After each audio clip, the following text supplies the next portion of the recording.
It is Monday, November 14th, 2022. This is another edition of Baseball Today. That is my man, Trevor Plouffe. I am Chris Rose. Producer Dan is along for the ride as well. Yeah, dude, you look like you're about to shoot some sort of modeling ad. You do. You look like for like winter wear and stuff, Keep going. What else? I don't know. I do look good today. I don't know. The light's coming in here like just perfectly. It's natural light, so it's helping my skin out a little bit on camera. See, Rose, I'm so happy to see you, man. Baseball today has not been going every day because it's the off season. So it's absence makes the heart grow fonder. That's what they tell me. So here we are, and let's discuss some great baseball topics because even though it's the off season, there's a lot of stuff going on. There is, and I guess that's the benefit of doing this every few days. So it's almost like not baseball today, but it's baseball every few days today. Hey, you look good too. Not really. Tired, ready for my back surgery. We'll get that going, and I'll see you guys shortly. But Monday kicks off awards week around Major League Baseball. They'll hand out American and National League award winners. Monday, it's Rookie of the Year. Tuesday, it's Manager of the Year. Cy Young handed out on Wednesday, and Thursday, the MVP. So out of those 8 awards, right, there's 4 awards. It goes to each league. Which race, in your opinion, is going to be the tightest one? I just spoke to the people before this about the awards. I don't think there's many close races in this. I think there's kind of one, maybe 2, and I think we're going to talk about the same one here, that Rookie of the Year in the National League between the 2 guys in Atlanta. And we've had a little bit of precedent set already. Like, in my opinion, when guys are this close, which Harris and Strider are, I think you have to side with the everyday player. The problem is Strider was just so dominant. One of my favorite pitchers to watch in all of the baseball, and the precedent that has been set, see, Rosie. There's been like the Sporting News Award, and they went with Strider. And the Player's Choice Award, they went with Strider. So if you look in Vegas, the favorite right now is Harris. Everything's up in the air. No one knows what's going to happen. If it's my vote, I'm leaning Harris just because I think an everyday player means more. Well, yeah, I think we both agree that this is going to be the tightest of the 8 races.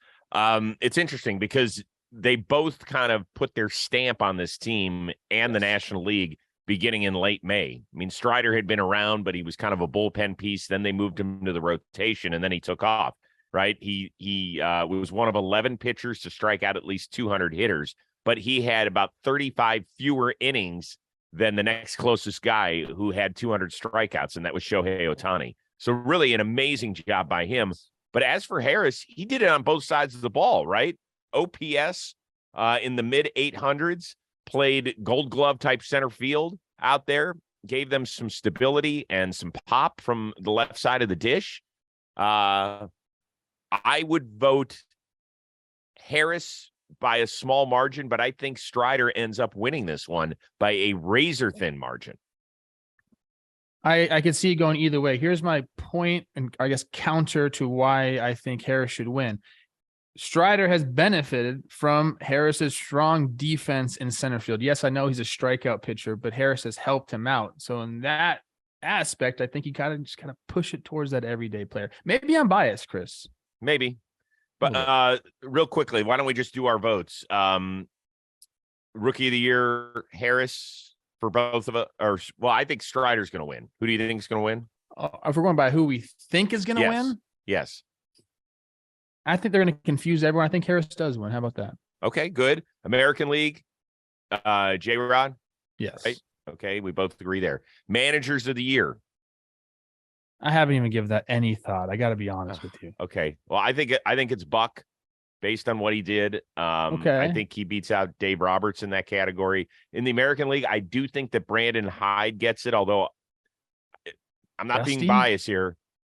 No, he was. I don't think he was up for it. Really? No, it was Hyde, Terry Francona, and Scott Service. I told you I haven't been paying attention. Yeah.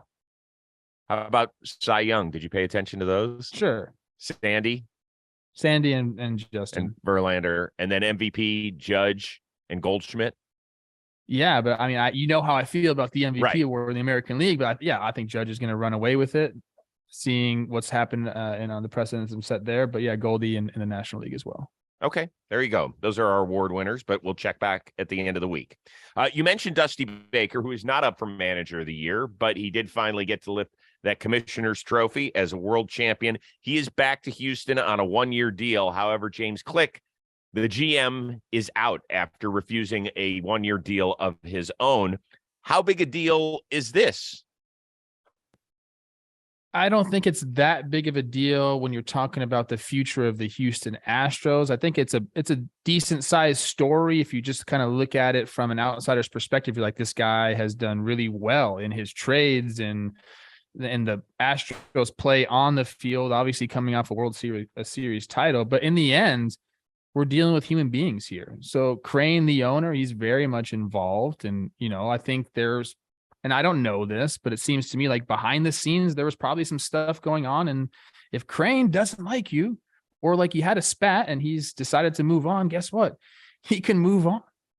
Now he offers him the 1-year deal. Obviously, that's not really enough for Click to stick around. I think he kind of knew that. So again, I don't think this affects the Astros. I think there's some people out there they can go get, and they kind of keep the train moving here. It's just an interesting thing. I think it just it has to deal with like relationships and just being human. How about that?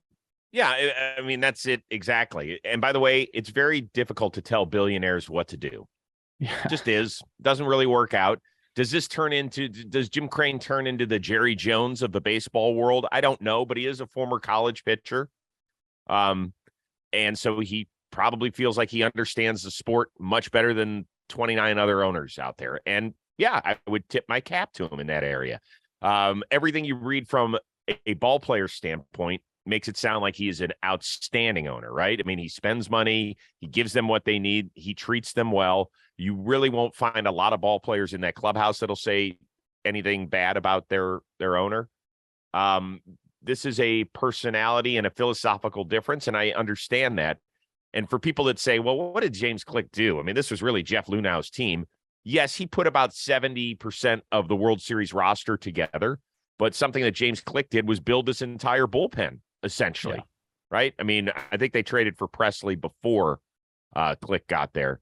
But the rest of it, a lot of it is his doing. And that was impressive. The guy obviously knows what he's doing. I just think that, to me, the biggest question is, does Jim Crane strictly hire a yes man from here on out? That's the only part of the equation that would worry me. It's either that or someone that he feels like he respects. Do you know what I mean? Like if you lose respect for someone or you just have a disagreement and that's lingering, it can grow into something you don't want it to be. And I think that's coming from a Crane perspective right there. Like, yeah, he wants to be involved and he can do whatever he wants. So essentially, Chris, I think he probably does kind of want a yes man, or like I said, someone who he respects like greatly, maybe a David Stearns type. Although I think they were saying Milwaukee's not going to let him interview or do anything because he still has a year left on his contract. Yes. Yep. Okay. Well, it'll be a fascinating story to keep an eye on. No question about it. Believe it or not, check the calendar. We're like 6 weeks away from the holiday season. So if you're thinking, my God, I don't know what to get for somebody special or somebody I really love in my life, well, that's where Vincero Collective can help out. For a limited time only, you're going to get 20% off and free shipping site-wide with the exclusive code today at VinceroCollective.com. In fact, I am wearing my Vincero watch. It's one of those that you can dress down or dress up and you feel great about it. They offer multiple attractive designs for the modern individual. They're made with surgical grade stainless steel, durable silicone, and genuine Italian marble straps. Love these things. Watches offer traditional, automatic, and Japanese quartz movements as well. In addition to the watches, Vincero just launched their commuter bag. This is the ultimate travel bag specifically designed for somebody who likes to look good while on the move. So if you're feeling confident and you love to have something that you desperately need, go get that commuter bag. Go get yourself a watch. And don't just take our word for it. Over 30,000 five-star reviews. They've been named GQ's go-to brand for premium lifestyle accessories. So go use the code word today at VinceroCollective.com. That is VINCERO Collective.com. Use the code word today And I'm talking about a big time savings, 20% off and free shipping site wide. So go do your holiday shopping right about now.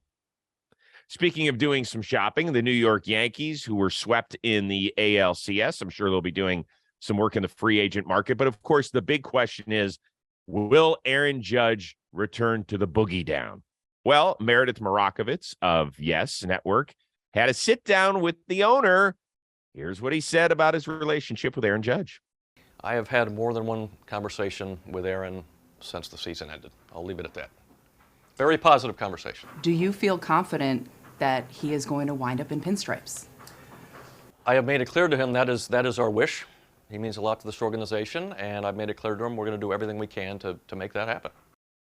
I have to start with this. Hal Steinbrenner sounds exactly like the voice of George Steinbrenner in Seinfeld.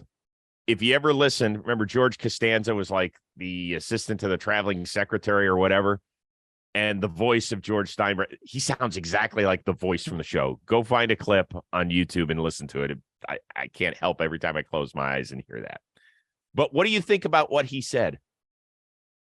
I was kind of reading the body language right there a little bit. I don't know Hal's demeanor necessarily. I haven't spent a lot of time around him, or actually any time around him, to be honest with you.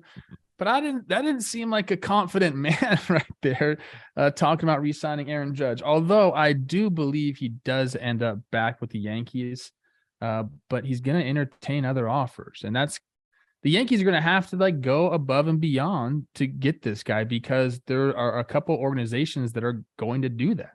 I think the Mets are going to make a play. I think the Giants are going to make a play. I think the Dodgers could throw their hat in the ring.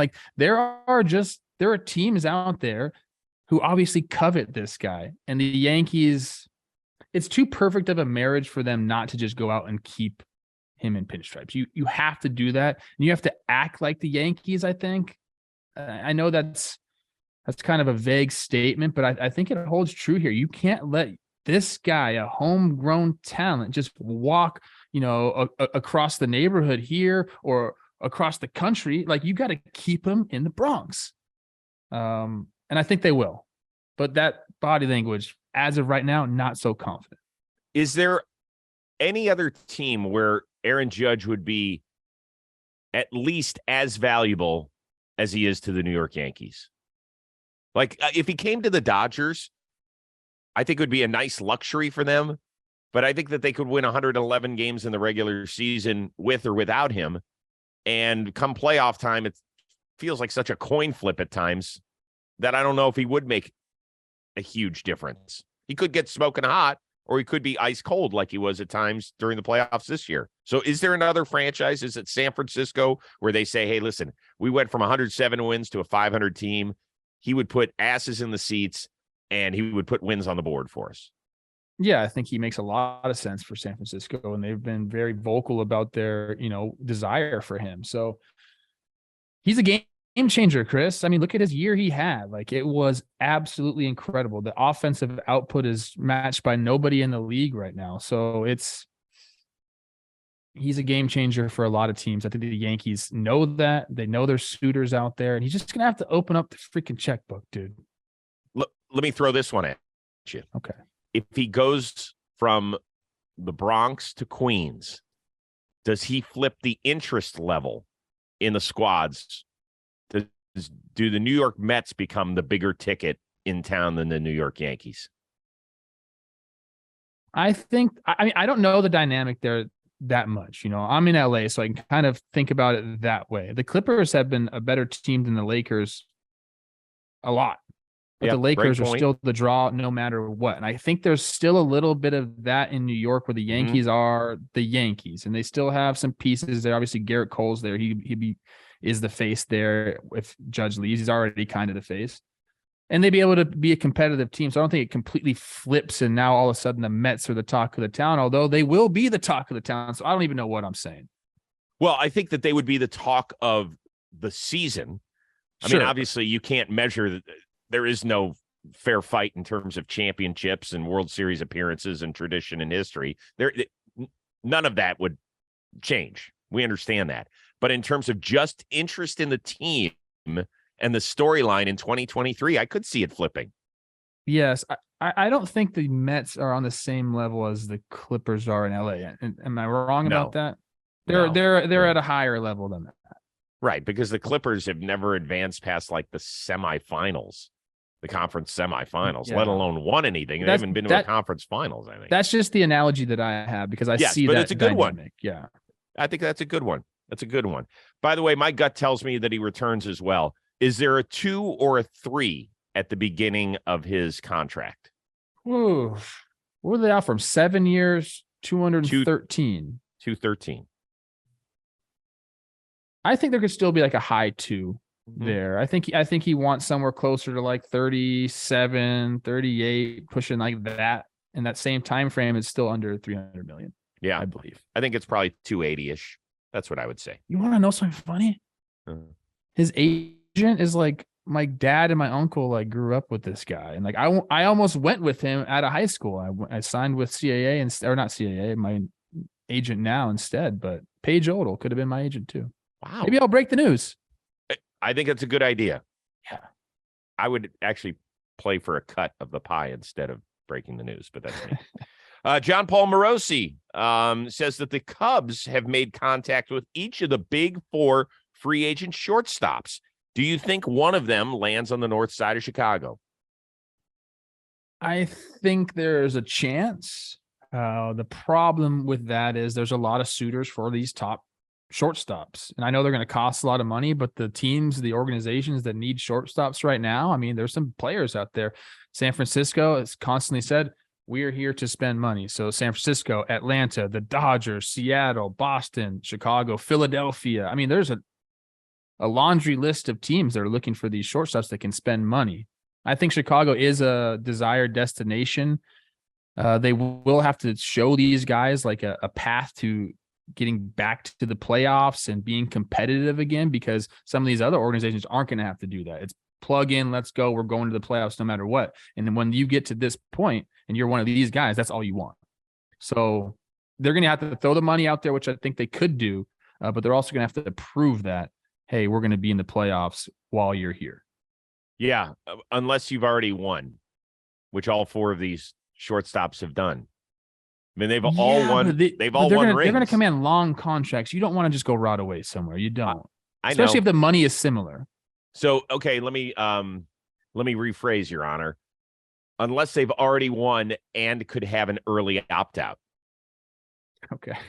Right? Because we saw that last year with Marcus Stroman going to Chicago. You know, he had early, it was a 3-year deal, but it was early opt-outs. And the Cubs don't have a lot of money tied up. You know, Hayward, even though they're moving on from him, they still have to pay him for this year. Stroman, I think that there's like either a team option or whatever it is for after next season. But there's a lot of young guys, and Happ is a free agent after this year. So we'll see. I mean, it's amazing that they didn't re-sign one. They didn't extend one of their big dudes that helped them get that 2016 World Series, right? They traded them all or let them walk in the case of Schwarber. So they've got all this money to play with. My guess is that they tell the fan base, yes, we made a play for all these guys. Yeah. And they end up getting a Dansby Swanson, who is an excellent baseball player. But in terms of the wow factor, he feels like the 4th guy on that list, doesn't he? I don't know, man. Like he has his moments, dude. And I think he's a hell of a ball player. The thing that they have to think about too is they plugged in Nico Horner there this year and he had a good year. I mean, he was really good defensively. You can move him around. Sure. I think they want to make a splash here, but it's going to be tough for them. I give them like a 30% chance to land one of these guys because it's pretty decent. Yeah. I think they're going to make a play. I just think that Philly is going to 100% get someone. I don't know if Atlanta is going to. Like, I don't know. I just don't see them going out and getting one of these guys. You know, the Dodgers could or could not enter the fray on one of these guys. I think they might actually. So that just, I mean, I don't know, man. I don't think they end up with one of them. Me saying that Dansby Swanson is the least wow factor is not a shot at Dansby Swanson. I just believe in that much in the other guys. I mean, I put Correa and Turner high on the list. Xander Bogaerts, not nearly as good defensively as Dansby Swanson, but there have been few hitters that have been more consistent than that guy in the last 8 or 9 years. You think Boston they just moved Story over to short, right? And figure second base out? I think so. I think that's the way they go. All right, Cubs. All right, Cubs. Finally, awesome story about a 92-year-old grandmother, a huge Phillies fan, who got a pillow embroidered with a picture of Brandon Marsh on it. She is all smiles. If you're just listening today on the podcast version, go check out our YouTube page or spin that. Go find it for yourself on social media. It's hilarious. It's amazing. They actually reached out to Brandon Marsh via social media and said, we'd love to have you sign it. And he's like, absolutely, I'll make that happen. So do you have a prize baseball possession of yours like this lady has of the pillow of Brandon Marsh? I do. And I want to say that me and Grandma here are on the same page. You guys see right above my shoulder there, my Chris Archer pillow. That's hilarious. And right? He signed it. I'm a big pillow guy, apparently. So me and Grams, shout out. We're the first. Let's start a club, a pillow club. How about that? But I did bring my prized possession out, and I've spoken about this glove, I think, before. This is a beautiful Joe Mauer gold glove with the 7 right there. It's beautiful. It may or may not be one of the last catcher's gloves he ever used. That's pretty good. And even if I didn't play with Joe Mauer, he would still be like an idol of mine just because of the person that he is. Anyone that meets him knows what I'm talking about. So awesome. I really appreciate that. I've told you before about the Willie Mays signed jersey that I got when I was hosting Best Damn. That thing was unreal. I cannot for the life of me right now. Let me see if it's in here. I don't think so. Is it in here? Oh, wait. Rose is looking through a box. Wait. Is that it? Hold on. Okay, we're waiting for you. Here it is. Okay, I got it. I found it. Todd Frazier came on Intentional Talk when the All-Star game was in Cincinnati, and we might as well have had the show on the sun. It was so hot in July in Cincinnati. It's just ungodly there. So Frazier comes over wearing one of these awesome with your face on the wristband sort of deal, and he's wearing it. And he looks at me as we're live on air, and he's like, Rosie, you okay, man? You are sweating your balls off. And I was like, dude, I'm hurting. So I grabbed his wrist, and I wiped my face with the sweatband while it was on his wrist. And he's like, you can have it, dude. Yeah. So he gave it to me. So here it is. I love that. He's like, disgusting sweat. Get off of me. And by the way, definitely haven't washed it since I sweated right through that thing. What was that? 2014 or 15 or something like that? Oh, right. 14 sounds about right. Oh, that is gross. All right. So I had it tucked away. There's my artifact. Let's see here. What do we got going? We will be having baseball today later in the week. I will not be there. I'm having back surgery on Tuesday. Fingers crossed. All will be well. And hopefully I will return next week for our Thanksgiving Day. And not day, but Thanksgiving week shows. Sound good enough? Sounds good. I think we'll do Friday. We'll put it out on socials, though. Okay. Well, Can you do one thing for me? Yeah. One more thing for me. Yeah. Turn that hat backwards and give me the Fred Durst, please. Just give it to me. Yes. It's your Fred Durst for you. I needed that. It's Monday, bro. A little pick me up. I'm happy to have helped out. For our one-of-a-kind producer, Dan Rourke, and the amazing Trevor Plouffe, I am Chris Rose. Thanks for joining us here on Baseball Today.